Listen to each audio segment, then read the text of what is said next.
বানি ইসরাইল গোত্রের একজন যুবক ব্যক্তি ছিল, একজন যুবক ব্যক্তি ছিল, পরহেজগার ব্যক্তি ছিল, আবিল ব্যক্তি ছিল।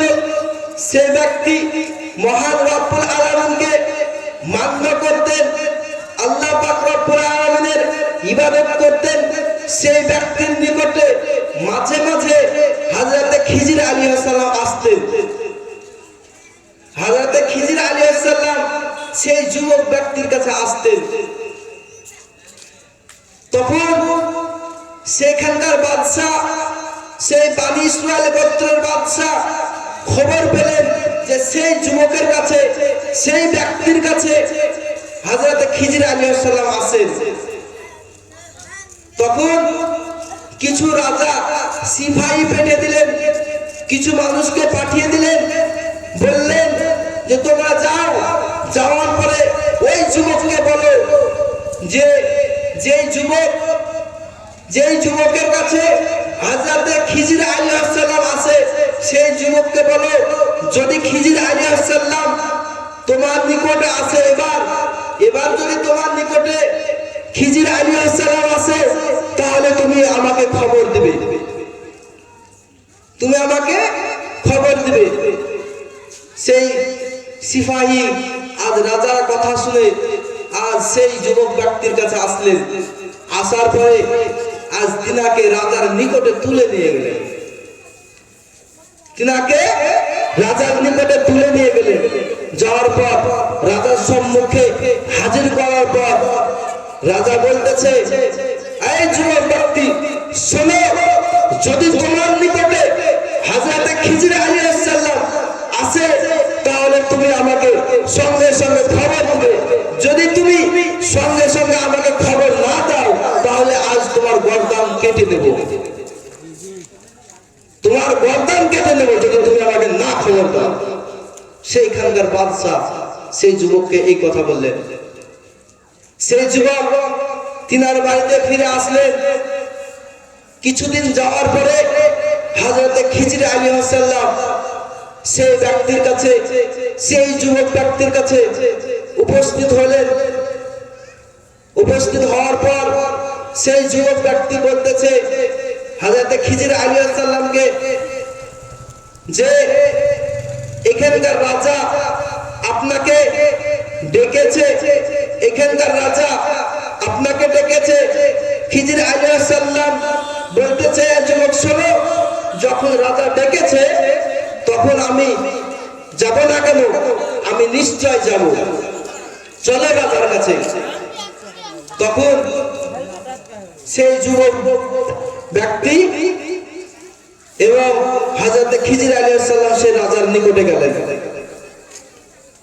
সেই রাজার নিকটে যাওয়ার পরে রাজা বলতেছে, এ হযরত খিজির আলাইহিস সালাম, তুমি তো আল্লাহর নবী, আল্লাহর পয়গম্বর, তুমি তো অনেক কিছু জানো, তোমার তো অনেক ক্ষমতা, তোমার তো অনেক শক্তি, তুমি অনেক কিছু জানো, কিন্তু আমি রাজা হয়ে তোমাকে বলতেছি, তুমি আমাকে এমন একটি ঘটনা শোনাও, এমন একটি অলৌকিক ঘটনা বলো, যে ঘটনা শুনে, যে ঘটনা শোনার পরে আমি রাজা, আমার দিলটা যেন বড় খুশি হয়ে যায়, বড় আনন্দ হয়ে যায়।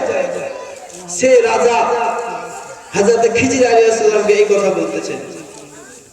তখন হযরত খিজির আলাইহিস সালাম রাজাকে বলতেছে, শুনেন, আপনাদেরকে এমন একটি ঘটনা বলবো, এমন একটি অলৌকিক ঘটনা বলবো। আমার জীবনে অনেক ঘটনা ঘটেছে, কিন্তু এই ঘটনার মতো একটাও ঘটেনি।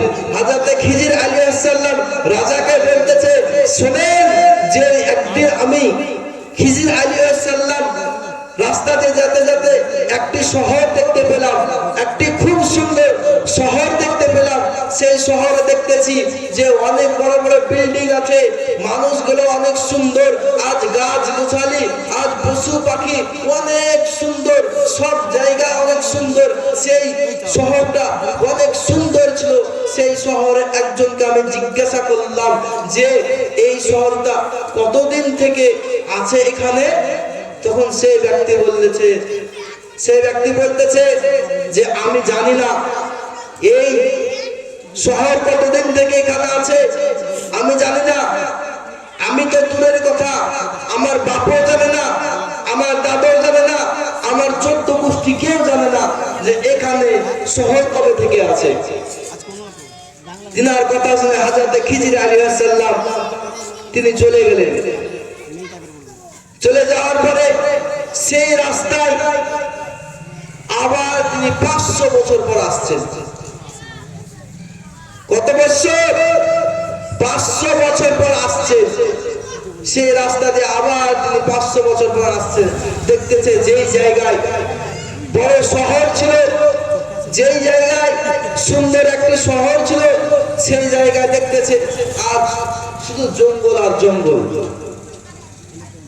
শুধু জঙ্গল আর জঙ্গল, গাছপালা ছাড়া কিচ্ছু নাই। যে জায়গায় শহর ছিল সেই জায়গায় শহর নাই, শুধু জঙ্গল আর জঙ্গল। তখন দেখতেছে একজন ব্যক্তি কাঠ কাটতেছে। সেই ব্যক্তিকে হযরত খিজির আলাইহিস সালাম জিজ্ঞাসা করছে, এই জায়গায় যে জঙ্গল ছিল, এই জায়গায় যে জঙ্গল আছে এখন, এই জায়গায় তো জঙ্গল ছিল না, এই জায়গায় একটি বড় শহর ছিল, খুব সুন্দর শহর ছিল, কিন্তু এই জায়গায় জঙ্গল কিভাবে হলো? হযরত খিজির আলাইহিস সালাম যখন সেই ব্যক্তিকে জিজ্ঞাসা করছে, তখন সেই ব্যক্তি হযরত খিজির আলাইহিস সালামের কথা শুনে হাসছে যে আপনি কি পাগল? এই জায়গায় কিভাবে একটি বড় শহর থাকতে পারে? এই জায়গায় তো আমি নয়, আমার বাপও নয়, আমার 14 গোষ্ঠী পর্যন্ত দেখে আসছে যে এই জায়গায় জঙ্গলই আছে, এই জায়গায় শহর কিভাবে হয়? তিনার কথা শুনে হযরত খিজির আলাইহিস সালাম আবার চলে গেলেন। চলে যাওয়ার পর আবার ওই রাস্তা দিয়ে 500 বছর পর আবার আসছেন। হযরত খিজির আলাইহিস সালাম ওই রাস্তা দিয়ে আবার 500 বছর পর আসছেন। দেখতেছেন যে জায়গায় শহর থাকার পরে জঙ্গল হয়েছে, সেই জায়গায় আর জঙ্গল নাই, সেই জায়গায় জঙ্গল নাই, সেই জায়গায় দেখতেছে একটি বড় সমুদ্র হয়ে গেছে। বলি সুবহানাল্লাহ। যে জায়গায় জঙ্গল ছিল সেই জায়গায় আর জঙ্গল না, এখন সমুদ্র হয়ে গেছে। তো দেখতেছে সমুদ্র, কয়েকটি জেলে মাছ ধরতেছে। সে জেলেকে জিজ্ঞাসা করছে যে এই জায়গায় যে একটি বড় জঙ্গল ছিল, এখানে সমুদ্র কিভাবে হলো? তো জেলেগুলা তিনার কথা শুনে আবার হাসতেছে, বলতেছে এই জায়গায় কোনোদিন জঙ্গল ছিল না, এই জায়গায় কোনোদিন জঙ্গল ছিল না, এই জায়গায় তো আমি দেখতেছি, আমি কি আমার বাপ দাদা 14 পুরুষ দেখতেছে এই জায়গায় সমুদ্র। আমরা তো মাছই ধরি, এই জায়গায় দেখতেছে সমুদ্র, কিভাবে হবে, কিভাবে জঙ্গল হবে এই জায়গায়? তিনার কথা শুনে হযরত খিজির আলাইহিস সালাম আবার চলে গেলেন।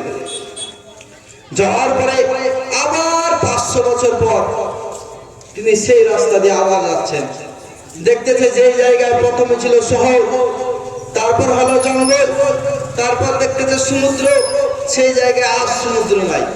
এবার কি হয়েছে? সেই জায়গায় আর সমুদ্র নাই, সেই জায়গায় হয়ে গেছে বড় একটি আজ ময়দান, আজ বড় মরুভূমি হয়ে গেছে, সেই জায়গায় মরুভূমি হয়ে গেছে। হযরত খিজির আলাইহিস সালাম দেখতেছে যে জায়গায় সমুদ্র ছিল সেই জায়গায় মরুভূমি হয়ে গেছে। ওই মরুভূমি দিয়ে, ওই ময়দান দিয়ে একজন ব্যক্তি হেঁটে যাচ্ছিলেন। সেই ব্যক্তিকে আবার জিজ্ঞাসা করলেন হযরত খিজির আলাইহিস সালাম যে এই জায়গায় তো একটি বড় সমুদ্র ছিল, জেলেরা মাছ ধরছে, কিন্তু এই জায়গায় কিভাবে আজ মরুভূমি হয়ে গেল, কিভাবে আজ সমুদ্র হয়ে গেল, কিভাবে আজ চটান হয়ে গেল? আজ সেই ব্যক্তিকে জিজ্ঞাসা করছে, সেই ব্যক্তি বলতেছে এই জায়গায় কোনোদিন সমুদ্র ছিল না, এই জায়গায় কোনোদিন সমুদ্র থাকতে পারে না। ধরেন আমি কেন আমার বাপ দাদা 14 গোষ্ঠী দেখেছে যে এই জায়গায় মরুভূমি আছে। হযরত বনী ইসরাইল গোত্রের একজন যুবক ব্যক্তি ছিল, পরহেজগার ব্যক্তি ছিল, আবিল ব্যক্তি ছিল। সেই ব্যক্তি মহান রব্বুল আলামিনকে মান্য করতেন, আল্লাহ পাক রব্বুল আলামিনের ইবাদত করতেন। সেই ব্যক্তির নিকটে মাঝে মাঝে হযরত খিজির আলাইহিস সালাম আসতেন। হযরত খিজির আলাইহিস সালাম সেই যুবক ব্যক্তির কাছে আসতেন। তখন সেখানকার বাদশা, সেই বনী ইসরাইল গোত্রের বাদশা খবর পেলেন যে সেই যুবকের কাছে, সেই ব্যক্তির কাছে হযরত খিজির আলাইহিস সালাম আসেন। তখন কিছু রাজা সিপাহী পেটে দিলেন, কিছু মানুষকে পাঠিয়ে দিলেন, বললেন যে তোমরা যাও, যাওয়ার পরে ওই যুবককে বলো যে যেই যুবকের কাছে হযরত খিজির আলাইহিস সালাম আছে, সেই যুবককে বলো যদি খিজির আলাইহিস সালাম তোমার নিকটে আসে, এবার যদি তোমার নিকটে খিজির আলাইহিস সালাম আসে, তাহলে তুমি আমাকে খবর দিবে,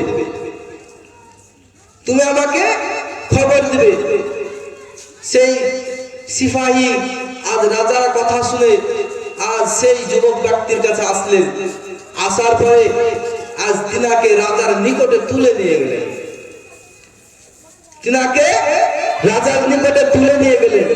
যাওয়ার পর রাজার সম্মুখে হাজির করার পর রাজা বলতেছে, এই যুবক ব্যক্তি শোনো, যদি তোমার নিকটে হযরত খিজির আলাইহিস সালাম আসে, তাহলে তুমি আমাকে সঙ্গে সঙ্গে খবর দিবে।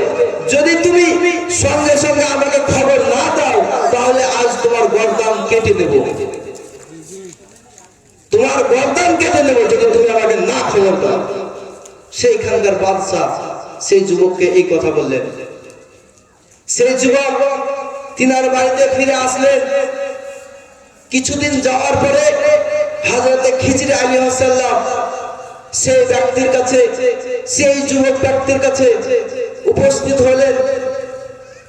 উপস্থিত হওয়ার পর সেই যুবক ব্যক্তি বলতেছে হযরত খিজির আলাইহিস সালামকে যে এখানকার রাজা আপনাকে ডেকেছে, খিজির আলাইহিস সালাম বলতেছে, যুবক শোনো, যখন রাজা ডেকেছে তখন আমি যাব না কেন? আমি নিশ্চয় যাব, চলো রাজার কাছে। তখন সেই যুবক ব্যক্তি এবং হযরত খিজির আলাইহিস সালাম সেই রাজার নিকটে গেলেন। সেই রাজার নিকটে যাওয়ার পরে রাজা বলতেছে, হযরত খিজির আলাইহিস সালাম, তুমি তো আল্লাহর নবী, আল্লাহর পয়গম্বর, তুমি তো অনেক কিছু জানো, তোমার তো অনেক ক্ষমতা, তোমার তো অনেক শক্তি, তুমি অনেক কিছু জানো, কিন্তু আমি রাজা হয়ে তোমাকে বলতেছি, তুমি আমাকে এমন একটি ঘটনা শোনাও, এমন একটি অলৌকিক ঘটনা বলো, যে ঘটনা শোনার পরে আমি রাজা, আমার দিলটা যেন বড় খুশি হয়ে যায়, বড় আনন্দ হয়ে যায়। সে রাজা হযরত খিজির আলাইহিস সালামকে এই কথা বলতেছেন। তখন হযরত খিজির আলাইহিস সালাম রাজাকে বলতেছে, শুনেন, আপনাদেরকে এমন একটি ঘটনা বলবো, এমন একটি অলৌকিক ঘটনা বলবো। আমার জীবনে অনেক ঘটনা ঘটেছে, কিন্তু এই ঘটনার মতো একটাও ঘটেনি। হযরত খিজির আলাইহিস সালাম রাজাকে বলতেছে, শুনেন, যে একদিন আমি খিজির আলাইহিস সালাম রাস্তাতে যেতে যেতে একটি শহর দেখতে পেলাম, একটি খুব সুন্দর শহর দেখতে পেলাম। সেই শহরে দেখতেছি যে অনেক বড় বড় বিল্ডিং আছে, মানুষগুলো অনেক সুন্দর, আজ গাছ গোছালি, আজ পশু পাখি অনেক সুন্দর, সব জায়গা অনেক সুন্দর, সেই শহরটা অনেক সুন্দর ছিল। সেই শহরে একজনকে আমি জিজ্ঞাসা করলাম যে এই শহরটা কতদিন থেকে আছে এখানে? তখন সেই ব্যক্তি বলতেছে যে আমি জানি না এই শহর কতদিন থেকে এখানে আছে, আমি জানি না। আমি তো দূরের কথা, আমার বাপও জানে না, আমার দাদাও জানে না, আমার 14 গোষ্ঠী কেউ জানে না যে এখানে শহর কবে থেকে আছে। তিনার কথা শুনে হযরত খিজির আলাইহিস সালাম তিনি চলে গেলেন। চলে যাওয়ার পরে সেই রাস্তায় আবার তিনি 500 বছর পর আসছেন। কত বছর? 500 বছর পর আসছেন। সেই রাস্তা দিয়ে আবার তিনি 500 বছর পর আসছেন। দেখতেছে যেই জায়গায় বড় শহর ছিল, যেই জায়গায় সুন্দর একটি শহর ছিল, সেই জায়গায় দেখতেছে আজ শুধু জঙ্গল আর জঙ্গল, শুধু জঙ্গল আর জঙ্গল, গাছপালা ছাড়া কিচ্ছু নাই। যে জায়গায় শহর ছিল সেই জায়গায় শহর নাই, শুধু জঙ্গল আর জঙ্গল। তখন দেখতেছে একজন ব্যক্তি কাঠ কাটতেছে। সেই ব্যক্তিকে হযরত খিজির আলাইহিস সালাম জিজ্ঞাসা করছে, এই জায়গায় যে জঙ্গল ছিল, এই জায়গায় যে জঙ্গল আছে এখন, এই জায়গায় তো জঙ্গল ছিল না, এই জায়গায় একটি বড় শহর ছিল, খুব সুন্দর শহর ছিল, কিন্তু এই জায়গায় জঙ্গল কিভাবে হলো?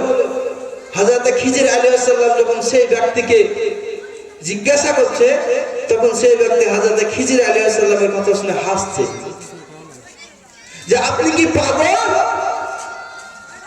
এই জায়গায় কিভাবে একটি বড় শহর থাকতে পারে?